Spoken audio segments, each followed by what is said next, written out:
रहे इस वक्त रेस्क्यू ऑपरेशन में सबसे बड़ा रोना। एनडीआरएफ, एसडीआरएफ रेस्क्यू ऑपरेशन में जुटे हुए हैं। प्रशासनिक टीम इस वक्त मौके पर मौजूद है। लगातार प्रशासनिक अधिकारी कोशिश में है कि जल्द से जल्द तन्मय को बाहर निकाला जा सके। बोरवेल के समानांतर एक बड़ा गड्ढा खोदा गया है। ये तस्वीरें आप देख रहे हैं। रेस्क्यू ऑपरेशन किस तेजी के साथ चल रहा है। दिन हो चाहे रात, लगातार काम हो रहा है। लगातार जो एनडीआरएफ और एसडीआरएफ की टीमें हैं कोशिश में जुटी हैं कि जल्द से जल्द इस गड्ढे को उस गहराई तक खोदा जा सके जिस गहराई में इस वक्त तन्मय फंसा हुआ है। और उसके बाद टनल बनाने का काम भी शुरू हो चुका है। टनल बनाने में कई तरीके की परेशानियां भी सामने आ रही हैं। कई चट्टानों के टुकड़े आ रहे हैं। पानी जो है अलग अलग जगहों पर नजर आ रहा है, जिसकी वजह से सबसे पहले चट्टानों को तोड़ना सबसे बड़ी मुश्किल है। बड़ी जो मशीन है उनके जरिए चट्टानों को तोड़ने की वजह से मिट्टी के खिसकने की संभावना भी है। तो इसलिए बड़ा समझदारी के साथ, सूझबूझ के साथ ये काम किया जा रहा है।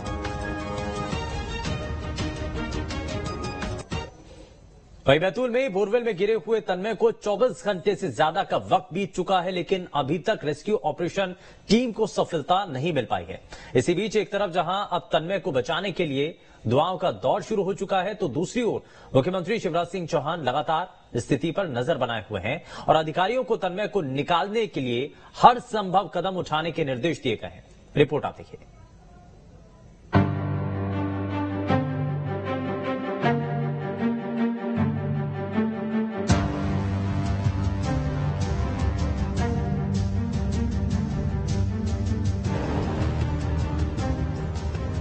मध्य प्रदेश के बैतूल में 400 फीट गहरे बोरवेल में गिरे 8 साल के मासूम तन्मय को बाहर निकालने की जद्दोजहद अभी भी जारी है। 24 घंटे से ज्यादा का वक्त बीत गया है, लेकिन अभी तक बच्चे को नहीं निकाला जा सका है। हालांकि प्रशासन लगातार बच्चे को बाहर निकालने की कोशिश में लगा है। बैतूल जिले के मांडवी गांव में एक 8 साल का मासूम तन्मय उस समय बोरवेल के अंदर चला जाता है जब वो अपने बहन, भाई और दोस्तों के साथ खेल रहा होता है। अब तन्मय को बचाने के लिए लगातार जो रेस्क्यू ऑपरेशन है वो यहाँ पर किया जा रहा है। एनडीआरएफ और एसडीआरएफ की जो टीम है वो लगातार यहाँ पर आप देख सकते हैं, ये वो बोरवेल है जब मैं आपको पहले बताना चाहूंगा जिस बोरवेल के अंदर वो मासूम बच्चा 8 साल का अंदर अभी भी फंसा हुआ है और उसको बचाने के लिए जो रेस्क्यू ऑपरेशन है वो जोर शोर से यहाँ पर चलाया जा रहा है। यहाँ पर करीब बताया जा रहा है कि 55 फीट की गहराई में जो मासूम तन्मय है वो अंदर फंसा हुआ है और उसको बचाने के लिए जो प्रयास है वो किए जा रहे हैं। ऑक्सीजन के जो सिलेंडर है वो लगाए गए हैं ताकि बच्चे को ऑक्सीजन मिलती रहे। यहाँ पर आप देख सकते हैं कि देर रात का समय है और अभी भी लगातार जो रेस्क्यू ऑपरेशन है वो पूरी तरीके से यहाँ पर चलाया जा रहा है। दरअसल प्रशासन को तन्मय को निकालने में 2 ही मुश्किलों का सामना करना पड़ रहा है। जिस जगह बोरवेल में बच्चा गिरा है वहाँ प्रशासन ने खुदाई का काम तो मंगलवार को शाम में ही शुरू कर दिया था, क्योंकि प्रशासन की कोशिश थी कि जल्द से जल्द खुदाई कर बच्चे को बाहर निकाला जा सके। लेकिन पहली मुश्किल तब आई जब खुदाई के दौरान जमीन से पत्थर निकलने लगे, जिसने रेस्क्यू टीम की मुश्किलें बढ़ा दी। देखिए, कल से ये प्रोग्राम, ये जो प्रयास है हम लोग का जारी है। अभी जैसे हम लोग देख रहे हैं कि यहाँ पर पत्थर बहुत निकल रहे हैं, तो रात को ब्रेकर भी मंगाया गया है। 5-5 जैसे भी पोकलेट मशीन और ब्रेकर के माध्यम से तोड़ के उसको निकालने का प्रयास किया जा रहा है। अभी भी हम लोग का प्रयास जारी कि सकुशल बच्चे को निकाल ले। थोड़ी देर बाद हम लोग वर्टिकल डिगिंग स्टार्ट करेंगे, तो हमको उम्मीद है जल्दी बच्चे तक पहुंच जाएंगे। 24 घंटे से ज्यादा का वक्त बीत गया है, लेकिन अभी तक तन्मय को नहीं निकाला जा सका है। दरअसल जब रेस्क्यू टीम ने पत्थरों को तोड़ा तो दूसरी मुश्किल मुंह बाए खड़ी थी। दरअसल पत्थर को हटाने के बाद जब खुदाई शुरू की गई तो जमीन से पानी निकलने लगा, जिससे खुदाई का काम रुक गया। हालांकि प्रशासन ने बिना देर किए पंप की मदद से पानी निकालना शुरू कर दिया ताकि जल्द से जल्द दोबारा खुदाई शुरू की जा सके। तन्मय को बचाने के लिए लगातार रेस्क्यू ऑपरेशन किया जा रहा है। पहले जहाँ चट्टानें दिक्कत पैदा कर रही थी, तो वहीं अब नीचे की ओर जो पानी है वो आ गया है, जिससे कहीं ना कहीं जो रेस्क्यू ऑपरेशन में दिक्कतें हैं वो और बढ़ती जा रही हैं। तो मैं आपको यहाँ से सीधी तस्वीरें दिखाना चाहूंगा कि जहाँ एक और गड्ढा खोदा गया था ताकि जल्द से जल्द जो टनल है वो बनाई जा सके, लेकिन अब यहाँ पर नीचे जिस प्रकार से पानी निकल कर आया है वो कहीं ना कहीं जो दिक्कत है वो खड़ी कर रहा है। रेस्क्यू टीम लगातार बच्चे को बाहर निकालने का प्रयास कर रही है, लेकिन चिंता की बात ये है कि बच्चे ने अब रिस्पांस करना बंद कर दिया है। रेस्क्यू टीम का कहना है कि जब बच्चा बोरवेल में गिरा था तब शुरुआत में उसने आधे घंटे तक रिस्पांस किया, लेकिन उसके बाद से ही रिस्पांस करना बंद कर दिया। हालांकि प्रशासन बोरवेल के अंदर कैमरे लगाकर बच्चे की स्थिति पर लगातार नजर बनाए हुए है, साथ ही ऑक्सीजन भी दिया जा रहा है।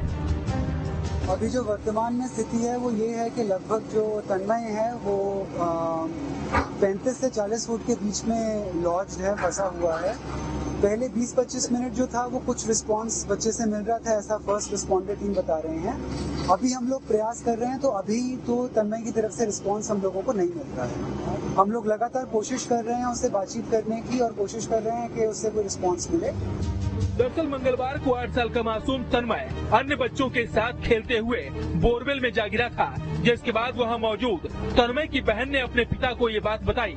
जब मैं वहाँ गई थी ना, रेस्टिप खेल रहे थे हम लोग, तो वो छुपने लगा। हम लोग इधर बाहर ही छुपे थे, वो अंदर चला कि मैं पकड़ा ना जाऊँ करके, और अंदर गया तो फिर हमने बोला कि चलो अपन घर चलते हैं करके, तो आया वो कूदा और वहाँ बोरी थी तो बोरे पे हुआ, और बोरी जब तक कि मैं आई, जब उसने बोरी को पकड़ के रखा था, और जब मैं आई, जब वो नीचे चला गया। गौरतलब है कि तन्मय के गिरने से एक तरफ जहां परिजनों के माथे पर चिंता की लकीर है, वहीं दूसरी ओर प्रशासन की ओर उम्मीद भरी नजरों से देख रहे हैं, ताकि जल्द से जल्द बेटे को बाहर निकाला जा सके। बच्चे लोग अभी हमने ट्यूबवेल मोटर चालू करी, तो पूजा करने के लिए आए थे, तो बच्चे लोग खेल रहे थे, खेलते खेलते कोई इधर आ गया बच्चा, तो इधर ये कहीं बोर खुला रहा होगा, तो वो बोरी ढकी थी बोर के ऊपर, तो बोरी ऐसा सीधा चला गया हो। ये कितना पुराना बोर है और किसका खेत है? ये नानक चौहान का खेत है। आपका खेत नहीं है? नहीं, मेरा खेत है। तो ये बोरवेल कब खुदा था जिसमें गिरा है? ये 3-4 साल हो गए। तन्मय को बोरवेल से निकालने के लिए रेस्क्यू ऑपरेशन लगातार जारी है। मंगलवार से शुरू हुई खुदाई बुधवार शाम तक 40 फीट से ज्यादा हो चुकी है। अब महज कुछ फीट की खुदाई बाकी है, जिसके लिए युद्ध स्तर पर काम किया जा रहा है। वहीं दूसरी ओर खुद मुख्यमंत्री शिवराज सिंह चौहान भी इस पूरे रेस्क्यू ऑपरेशन पर नजर बनाए हुए हैं और लगातार स्थिति की जानकारी ले रहे हैं। साथ ही उन्होंने तन्मय को बाहर निकालने के लिए अधिकारियों को हर जरूरी कदम उठाने के निर्देश दिए हैं। बहरहाल एक तरफ जहां रेस्क्यू टीम तन्मय को निकालने की कोशिश में लगा है, तो वहीं दूसरी ओर तन्मय के गांव मांडवी में उसके लिए दुआओं का दौर लगातार जारी है।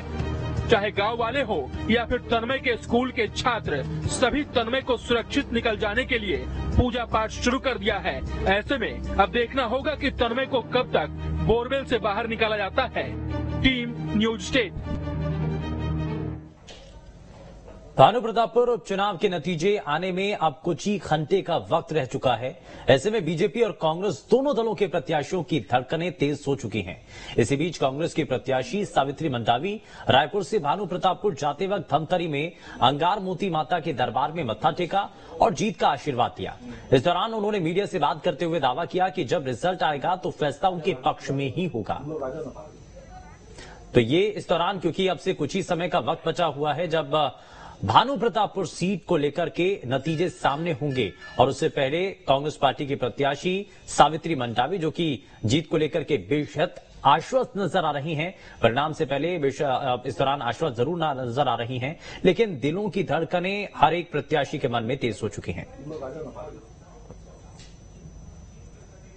माननीय भूपेश सरकार हमारी जो 4 वर्षों में जो विकास के लगातार कार्य कर रही हैं, और उस क्षेत्र में भानु प्रतापपुर विधानसभा क्षेत्र में स्वर्गीय मनोज सिंह मंडावी जो हैं लगातार 3 बार विधायक रहे हैं, तो उन्होंने भी विकास के इतने कार्य किए हैं हम आपको बता नहीं सकते।